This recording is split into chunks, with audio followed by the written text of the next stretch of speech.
కొండకిందిపురం గ్రామంలో ఆడిమయ్య అనే రైతు ఉండేవాడు. తన 2 ఎకరాల పొలంలో కూరగాయలు పండించేవాడు. డబ్బులు లేకపోయినా గ్రామస్థులకు కూరగాయలు ఇస్తూ సహాయం చేసేవాడు ఆడిమయ్య. ప్రతి ఏడాది వర్షాలు కురిసినప్పుడు కొండమీద నీరు కిందకి వచ్చి గ్రామం మునిగిపోయేది. పంటలు నాశనం కావడంతో గ్రామస్థులందరూ బాధలో మునిగిపోయారు. అళుక్కున తన సాంఘిక శాస్త్ర ఉపాధ్యాయుడు చెప్పిన ఎత్తుపల్లాలు అనే పాఠం గుర్తుకొచ్చింది. నీరు ఎత్తునుండి పల్లం వైపు ప్రవహిస్తుందని సింధుకు గుర్తుకు వచ్చింది.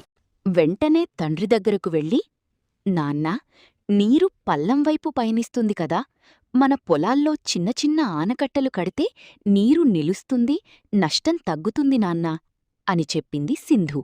మరుసటి రోజు సింధును తీసుకుని గ్రామ సర్పంచ్ ఇంటికి తీసుకెళ్లాడు ఆడిమయ్య.